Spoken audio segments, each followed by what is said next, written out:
The luxury space station Havensgate hung in the void like a crystalline flower.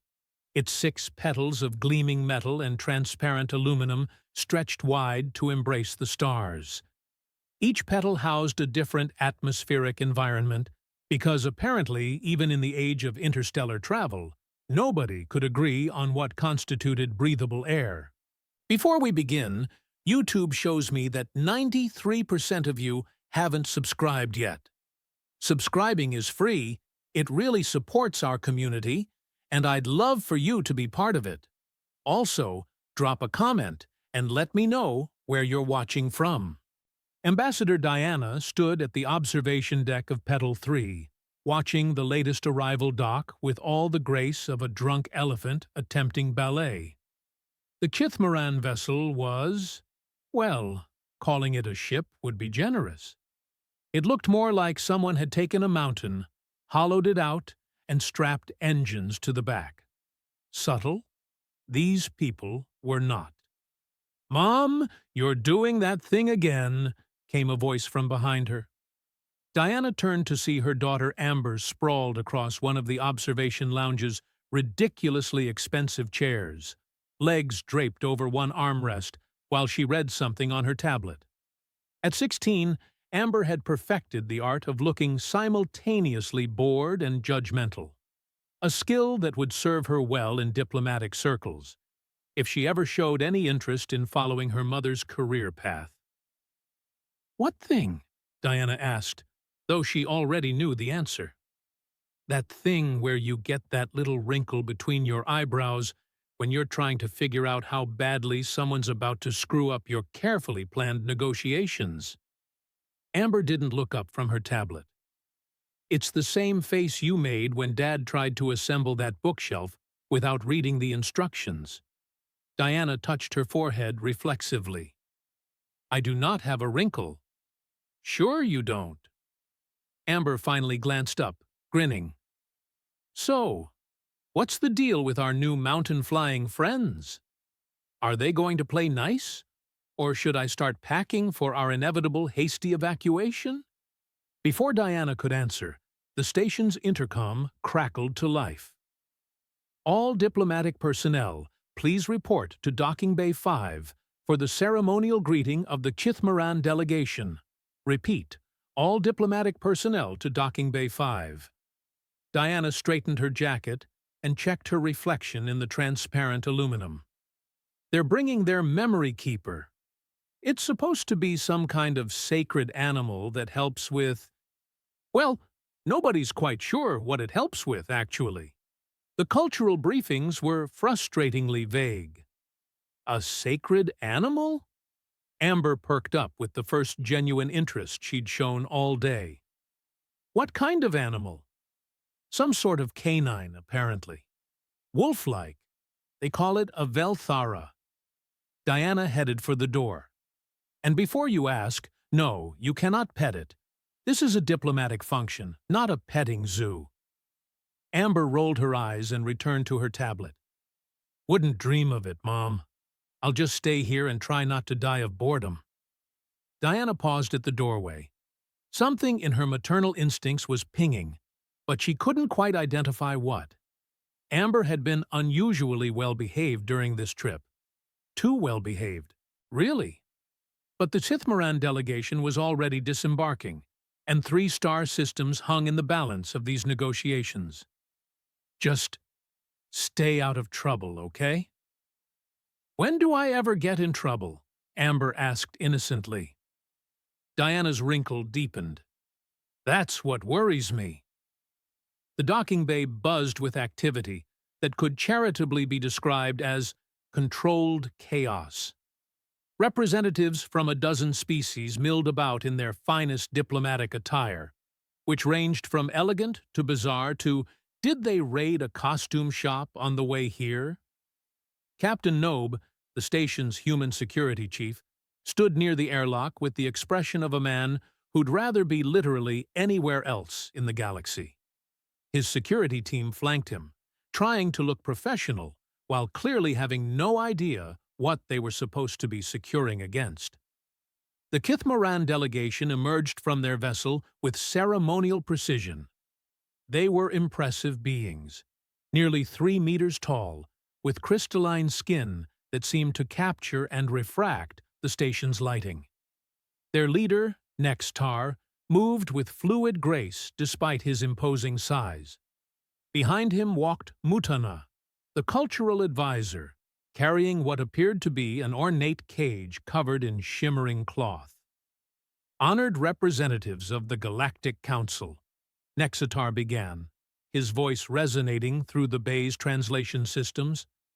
We bring with us the sacred Velara, memory keeper of our people, guardian of ancient wisdoms. Diana exchanged glances with the other ambassadors. The Kithmorans had a flair for the dramatic that made even seasoned diplomats nervous. Mutana stepped forward and began to remove the cloth covering with reverent care. The memory keeper will observe our negotiations, ensuring truth flows between all parties like... She never finished the sentence. The cage door, apparently not as secure as it looked, swung open. What emerged was definitely wolf-like, if wolves had been designed by someone who'd only heard them described second-hand by a drunk poet. The creature was about the size of a large dog, with silver-blue fur that seemed to shimmer with its own inner light. Its eyes were the color of deep space, and they were currently filled with what could only be described as pure, unadulterated panic. The Velara cub took one look at the assembled crowd of alien dignitaries and did what any sensible creature would do when surrounded by strange beings in an unfamiliar environment. It went absolutely berserk. The first victim was a Centauran trade representative who made the mistake of reaching out in what he probably thought was a friendly gesture. The cub's teeth found his 4-fingered hand with surgical precision. Gah! It bit me. The sacred creature bit me. Chaos erupted faster than you could say diplomatic incident.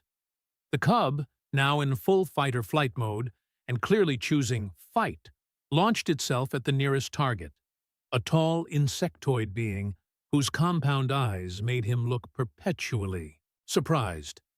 This expression only intensified when small but very sharp teeth clamped down on his leg. "Someone contain that animal!" Captain Nobe shouted, drawing his stun weapon. "You cannot stun the memory keeper!" Nextar protested, his crystalline features shifting through what the translation software interpreted as horror. "It is sacred to our people." "It's also currently trying to eat my security team," Nobe replied as the cub moved on to its third victim, one of his own officers who'd been foolish enough to try grabbing it barehanded. The station's medical officer, Kayla Meth, waddled into the fray with her emergency kit, her amphibian features glistening under the bay's lights. "Stand back! I need to assess the injuries." But the cub wasn't done.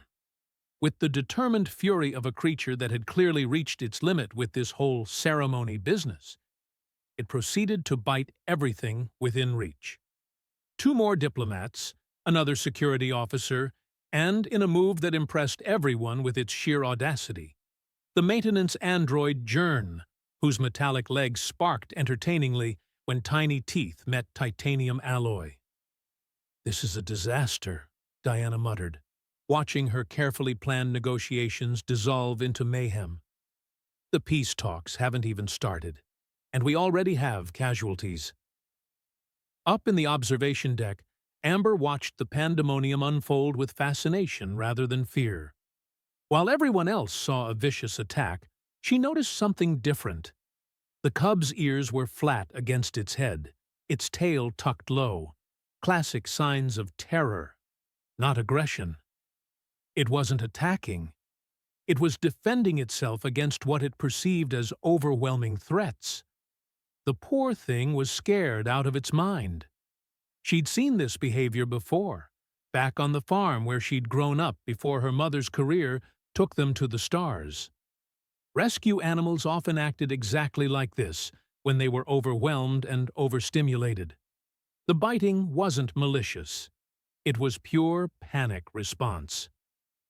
"Attention all personnel," came the announcement over the station's intercom. "Docking Bay 5 is now under emergency lockdown. All non-essential personnel evacuate immediately. Repeat, emergency lockdown in effect." The Cub, having successfully cleared most of the bay of its perceived threats, retreated to a corner behind some cargo containers. It crouched low, hackles raised, making a sound somewhere between a growl and a whimper that the translation systems couldn't begin to interpret. "We must sedate the creature." Brindock, the insectoid security chief, buzzed through his translator. His compound eyes tracked the Cub's every movement. "It poses a clear threat to station safety." "Absolutely not," Nexitar replied, his crystalline skin now cycling through colors that the translation matrix interpreted as deeply offended. "The memory keeper is sacred. To harm it would be to violate the most fundamental tenets of our culture."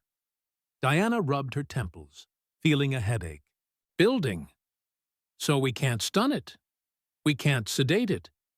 And we can't let it continue terrorizing the station." "Wonderful. Anyone have any other brilliant ideas?"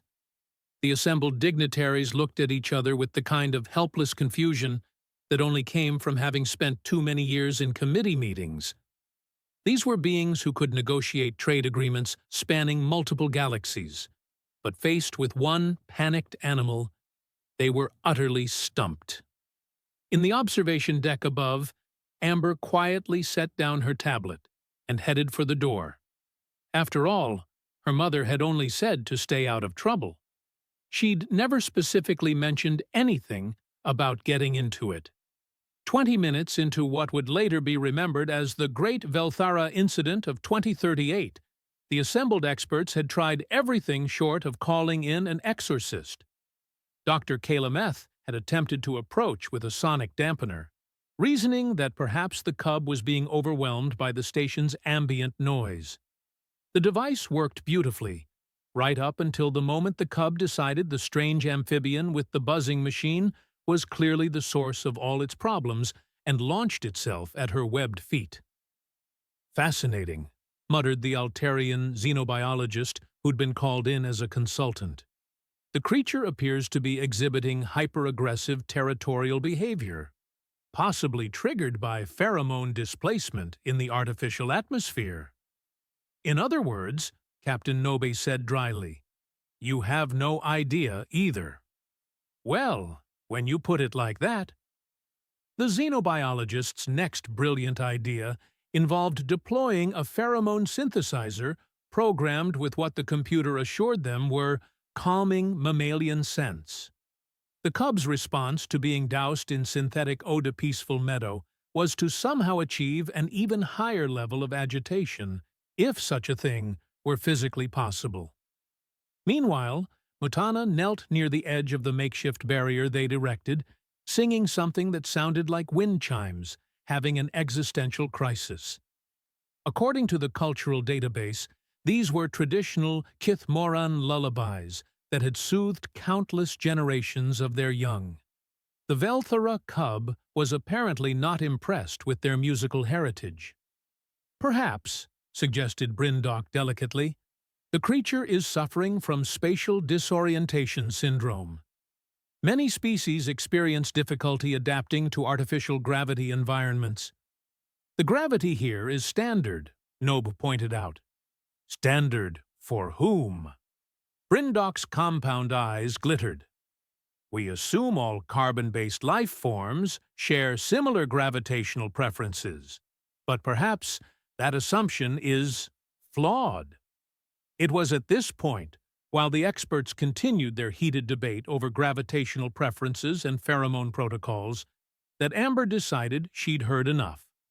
The maintenance shaft she'd discovered during her first week on the station opened directly into Docking Bay 5, conveniently located behind the very cargo containers where the Cub had taken refuge. Her mother would probably have something to say about her daughter crawling through maintenance shafts, but her mother was currently in an emergency diplomatic meeting trying to prevent 3-star systems from declaring war over a scared animal. Priorities, really. Amber emerged from the shaft with all the grace of someone who'd been crawling through ducts for the better part of 10 minutes. Her hair was messed, her clothes were dusty, and she was fairly certain she'd picked up some interesting stains from whatever the cleaning drones had missed. The cub spotted her immediately. To its credit, it didn't immediately try to remove her face. Instead, it tilted its head and made a sound that was part whine, part growl, and entirely pathetic. Up close, Amber could see that its silver-blue fur was matted with stress sweat. Apparently, even alien wolves got nervous sweats, and its deep space eyes were wide with exhaustion. "Hey there, beautiful," Amber said softly, settling into a cross-legged position about 3 meters away. "Having a rough day, huh?" The cub's ears twitched forward slightly, the first non-aggressive gesture it had made since arriving. From the other side of the cargo containers, she could hear the ongoing debate about sedation protocols and cultural sensitivity. Someone was arguing passionately about the ethical implications of tranquilizing a sacred animal, while someone else was pointing out that the sacred animal had just tried to eat a security officer. Amber ignored them all and focused on the terrified creature in front of her. "I know how you feel," she continued, keeping her voice low and steady. "New place, weird smells, everyone staring at you and expecting you to perform on command. I spent my first week here hiding in my quarters because everything felt wrong." The cub took a tentative step closer, then seemed to remember it was supposed to be fierce and protective, and backed away again with a half-hearted snarl. "Oh, you're not fooling anyone with that tough guy act," Amber said with a quiet laugh. "I grew up on a farm, remember? I've seen scared animals before. The ones that bite first are usually the ones that hurt the most." She began humming, not any particular song, just a meandering melody that her grandmother used to hum while working in the garden. It was an old earth tune, something about rivers and home, and the way sunlight looked through wheat fields. The effect was immediate and startling. The cub's aggressive posture melted away like ice in sunshine. Its ears swiveled forward, and it took several cautious steps in her direction, head tilted in fascination.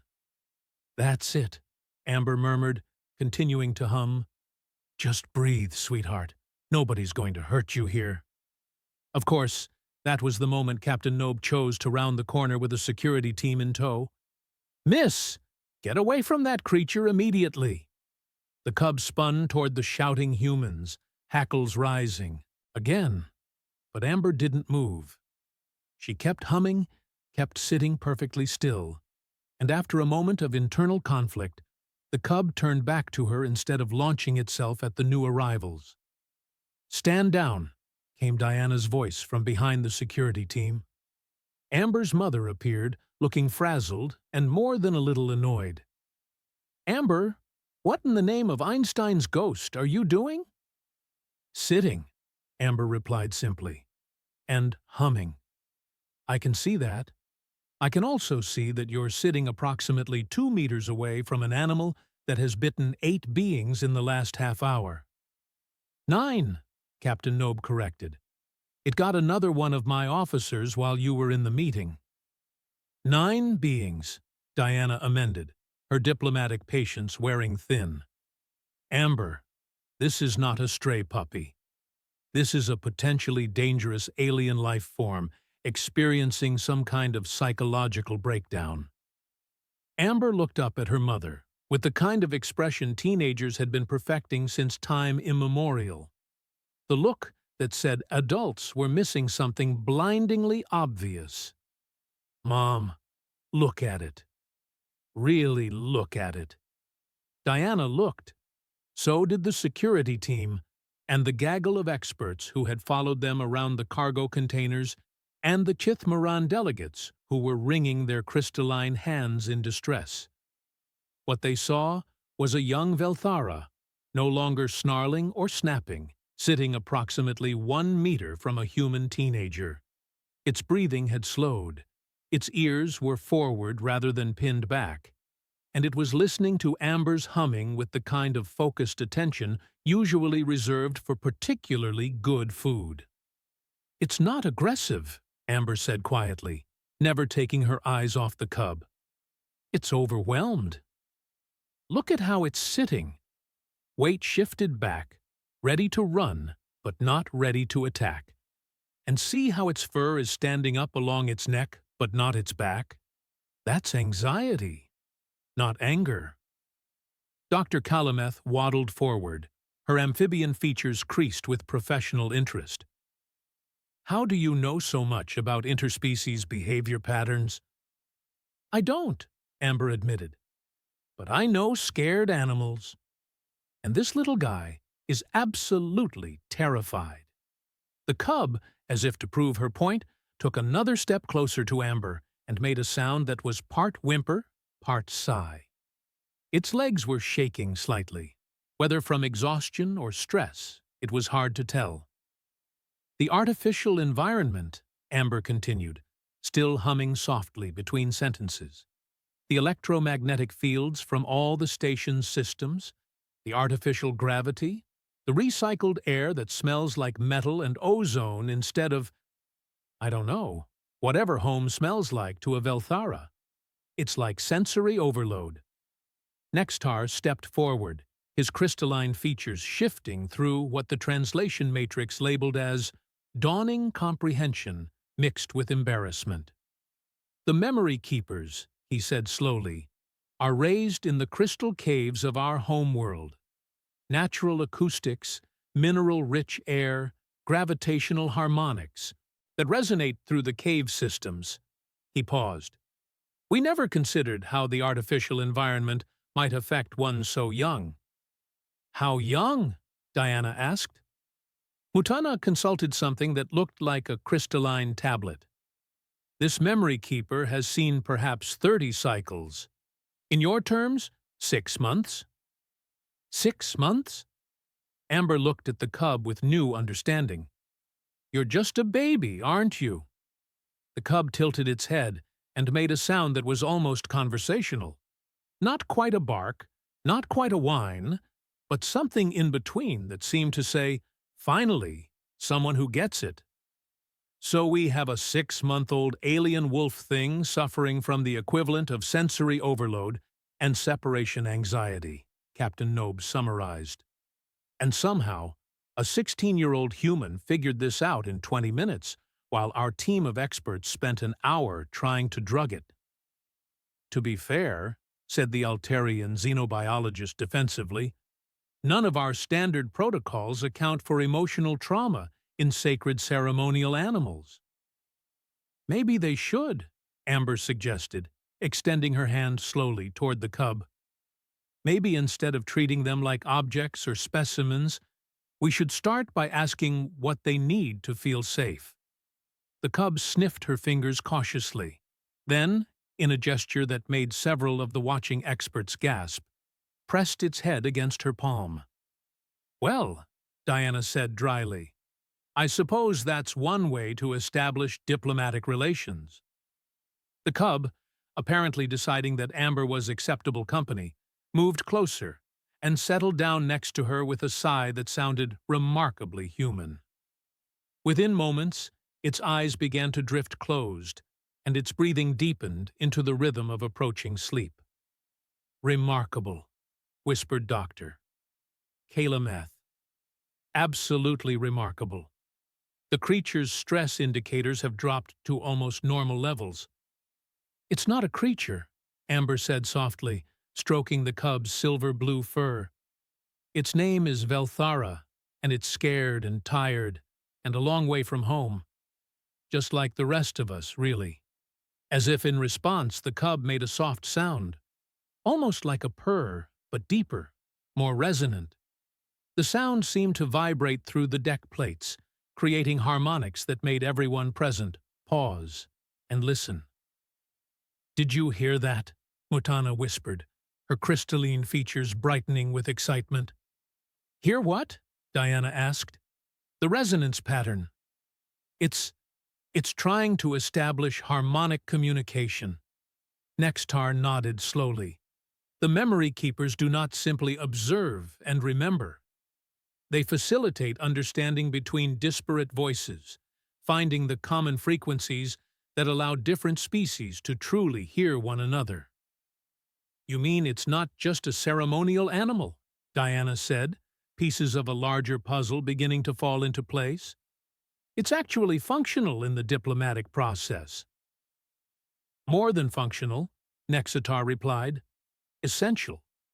Without the harmonic bridge a memory keeper provides, our negotiations often fail because we cannot perceive the emotional intent beneath each other's words." Amber looked up from the now sleeping cub in her lap. "So you're saying this little guy is basically a living universal translator? Not just for language, but for feelings?" "In essence, yes." "And you brought it to a space station full of electromagnetic interference, artificial gravity, and recycled air that probably smells like metal and cleaning solvents." Nextar's crystalline skin shifted through several colors that the translation matrix politely labeled as profound embarrassment. "We may not have fully considered the environmental factors." "Well," Amber said, adjusting her position so the sleeping cub was more comfortable, "I guess we'd better figure out how to fix that. Because, if I'm understanding this correctly, without this little guy, your peace talks are going to fail spectacularly." "The understatement of the century," Diana muttered, but she was looking at her daughter with an expression that mixed pride with exasperation. "Amber, you realize you've just made yourself essential to preventing a three-system war?" Amber grinned, the same expression she'd worn as a child when she'd successfully convinced a terrified rescue horse to let her approach. "Cool. Does this mean I get diplomatic immunity?" The Velara cub stirred slightly in its sleep and made another one of those deep, harmonic sounds, a sound that somehow conveyed contentment and gratitude without need for translation. For the first time since the delegation had arrived, the docking bay was quiet, except for the soft sound of a young memory keeper dreaming and the gentle humming of a human girl who had somehow bridged the gap between species with nothing more than patience and understanding. It was, Diana reflected, either the beginning of a beautiful friendship or the start of a diplomatic incident that would be talked about for generations. Knowing her daughter, it would probably be both. The diplomatic quarters of Havensgate had been hastily reconfigured in ways that would have given the station's engineers nightmares if they'd had time to think about anything other than preventing an interstellar war. Amber sat cross-legged on the floor of Conference Room Beta, which no longer looked like any conference room in galactic history.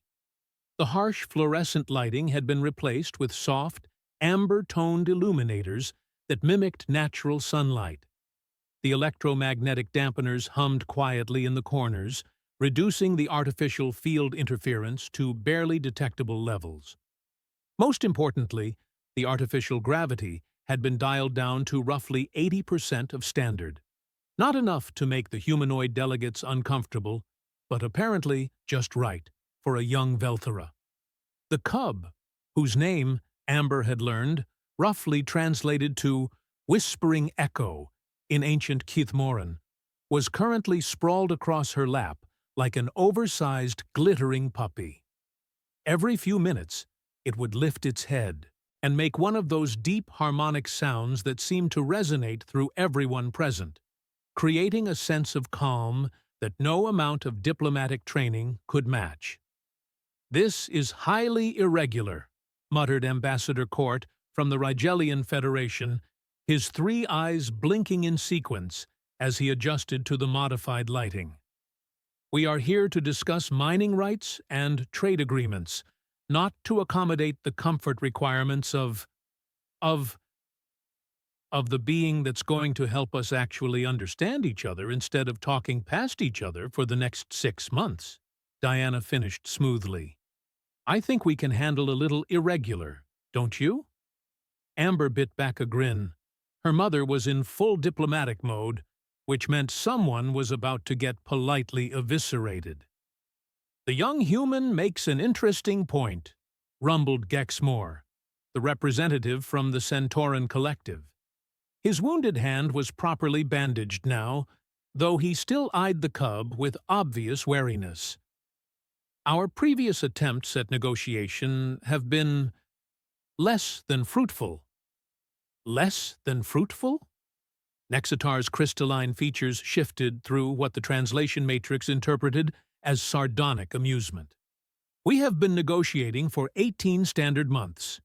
In that time, we have agreed on exactly 3 items: the shape of the table, the temperature of the beverages, and the fact that we would all prefer not to engage in armed conflict. The beverage temperature was a significant breakthrough, Court protested.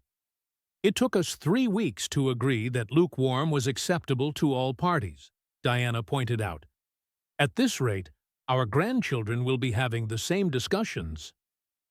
Whispering Echo lifted its head and made a sound that somehow conveyed both agreement and mild exasperation. The harmonic undertones carried a sense of, finally, someone who gets it, that needed no translation.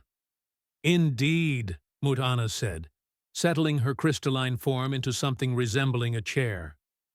The Memory Keeper concurs.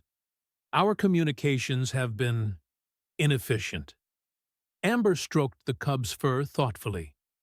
That's because you're all trying to say what you think the others want to hear, instead of what you actually mean. Echo can sense the disconnect between your words and your intentions. That's why it got so agitated earlier. It was picking up on all the emotional static. Emotional static. Dr. Calameth leaned forward with professional interest. Can you elaborate on that concept? Well, Amber said, scratching behind Echo's ears in a way that made the cub purr with contentment. It's like, okay, you know how sometimes you can tell when someone is lying even if you don't know exactly what they're lying about? There's just something off about the way they're acting? Nods around the table indicated that, yes, this was a universal experience. Echo experiences that times about 1,000, except it's not just lies. It's any disconnect between what someone says and what they feel. So when Ambassador Court says he's willing to consider compromise on mineral extraction rights, but he's actually thinking about how to maximize his Federation's profit margins while giving up as little as possible. Court's 3 eyes blinked rapidly. How could you possibly know that? Because Echo just told me, Amber said simply. Not in words, obviously, but in harmonics. When you were talking, it made this little sound, kind of like a musical note that's slightly off-key. That's its way of saying, this person is not being entirely truthful.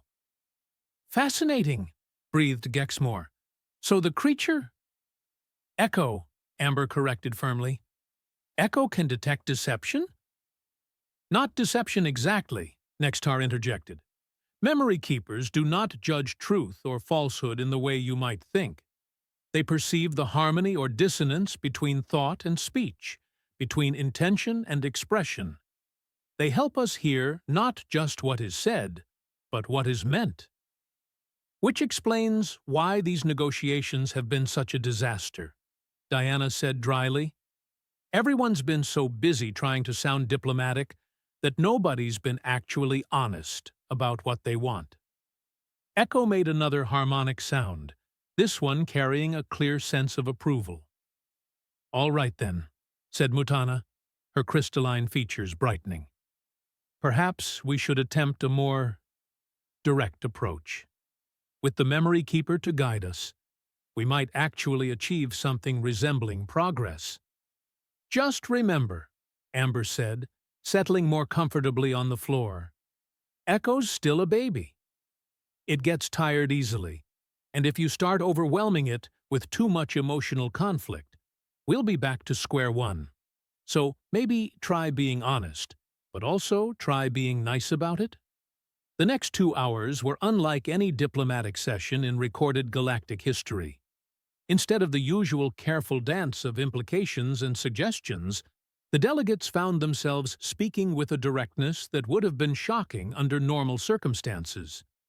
When Court admitted that the Rigelian Federation desperately needed the rare minerals found in the disputed systems because their technology was becoming obsolete, Echo made a warm, approving sound that somehow conveyed understanding and sympathy. When Gexmore revealed that the Centauran Collective was primarily motivated by fear that their smaller population would be overwhelmed by their larger neighbors if they didn't secure enough resources to maintain defensive parity, the harmonic response was different but equally supportive.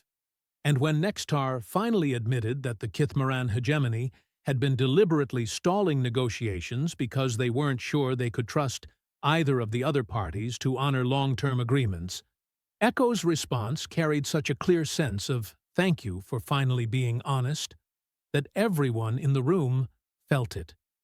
"This is remarkable," Diana murmured, taking notes on her tablet. "In 2 hours, we've learned more about the actual issues than we did in 18 months of formal negotiations."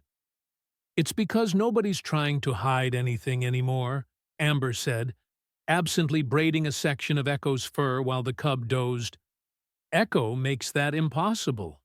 But more than that, it makes it feel safe to be honest. When it responds to someone telling the truth, there's this sense of acceptance, I guess. Like you're not going to be judged or attacked for saying what you really think. The memory keepers have always served this function for our people," Mutana explained. "In times of conflict or confusion, we bring our disputes before them. They help us hear each other clearly, without the barriers of pride or fear." "So why?" Diana asked carefully. "Have you never mentioned this capability in any of your diplomatic communications? This could revolutionize interspecies relations." Nextar's crystalline skin shifted through several colors before settling on what the translation matrix interpreted as embarrassment mixed with regret. "Because we did not believe other species would understand. Memory keepers are sacred to us, revered and protected. We feared that other cultures might see them as tools to be exploited, rather than partners to be respected. And also," Amber added quietly, "because you weren't sure you could trust anyone else with something so important to your people." Echo lifted its head and made a soft sound directed at Nextar, a sound that carried understanding and perhaps a gentle chiding for his lack of faith in others. "The memory keeper is correct," Nextar admitted. "We have been overly cautious." "Well," Gexmore said slowly, "speaking as someone who spent the morning trying to figure out how to trick you all into giving me what I wanted while giving up as little as possible, I'd say a little caution was probably warranted." The honesty of the statement was so unexpected that several delegates laughed. Actual laughter, not the polite diplomatic kind. Echo responded with a series of harmonic sounds that could only be described as delighted approval. It was at that moment that the conference room's doors burst open. "Forgive the interruption," came a voice that managed to sound both apologetic and commanding, "but I believe we need to discuss some rather urgent developments."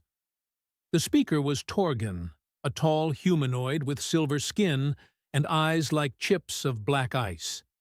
He represented the Nexus Consortium, officially a trade organization, unofficially the closest thing the galaxy had to a war profiteering syndicate. Diana's blood ran cold.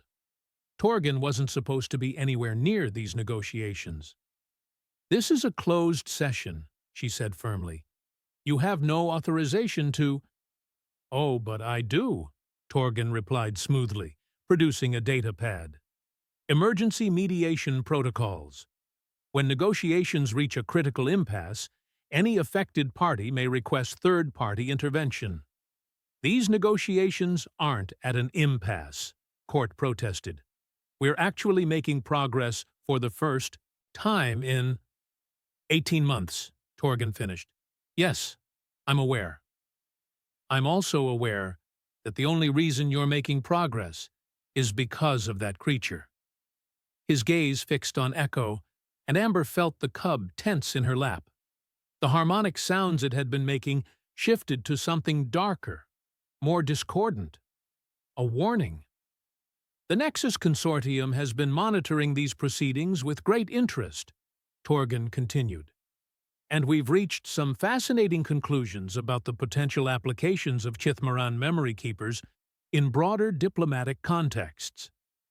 "Absolutely not," Nexitar said, his crystalline features flashing through colors that needed no translation.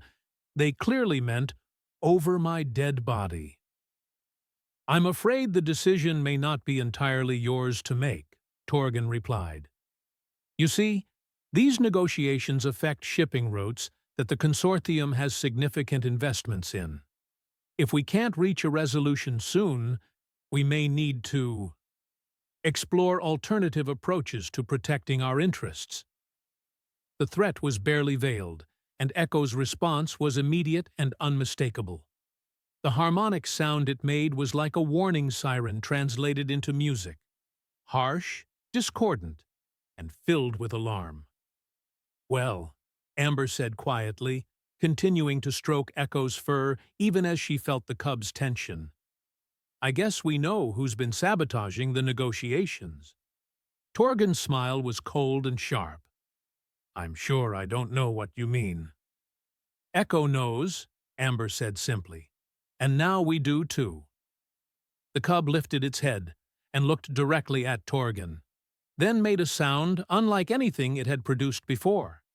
A deep, resonant note that seemed to carry the weight of absolute certainty. Everyone in the room felt it.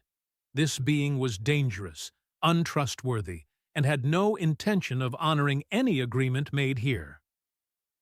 "Fascinating," Torgen said, apparently unfazed by the cub's judgment. "It really can read intentions, can't it?" "How remarkably useful that would be in the right hands." "The memory keeper is not a tool," Mutana said firmly. "It is a sacred trust, and it will never be used as you suggest." "We'll see about that," Torgen replied. "After all, if these negotiations fail, which they will, I assure you, the Consortium will need to take steps to ensure stability in the region. Steps that might include protective custody of certain valuable assets." Echo's warning harmonics grew louder, more urgent, and Amber realized with growing alarm that the cub was trying to tell them something important, something about danger that was much closer than they thought. Amber felt Echo's warning harmonics shift into something that could only be described as urgency mixed with fear.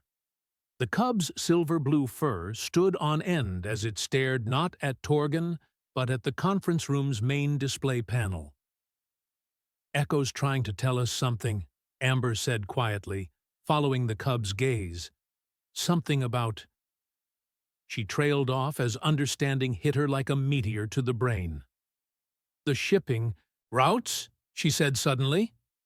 "Torgen, you mentioned shipping routes that the Consortium has investments in. What kind of investments?" Torgen's smile faltered slightly. "I fail to see how that's relevant to—" "Military supply contracts," Diana interrupted, pieces falling into place with horrifying clarity. "The Consortium has been supplying weapons to all three sides, haven't they? That's why you need these negotiations to fail." Echo's harmonics became more insistent. and now everyone could hear the emotional content.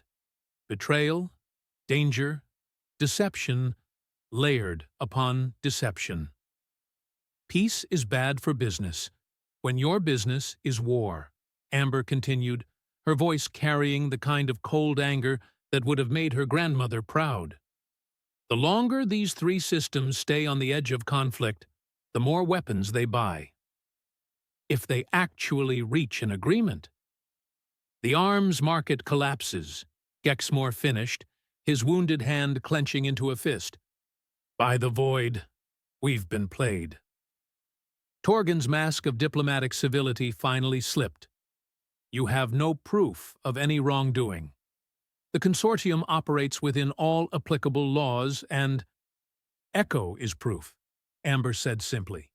Every word you've spoken since you walked in here has been discord and lies. And I'm betting if we check the station's security recordings, we'll find some interesting patterns. Station security recordings can be unreliable, Torgan said carefully. Captain Nobe's voice came over the intercom at that exact moment, because the universe apparently had a sense of humor. All senior staff to the security center immediately. We've discovered evidence of sabotage in the communications array. Someone's been jamming diplomatic transmissions for the past 3 weeks. Echo made a sound that could only be interpreted as smug satisfaction.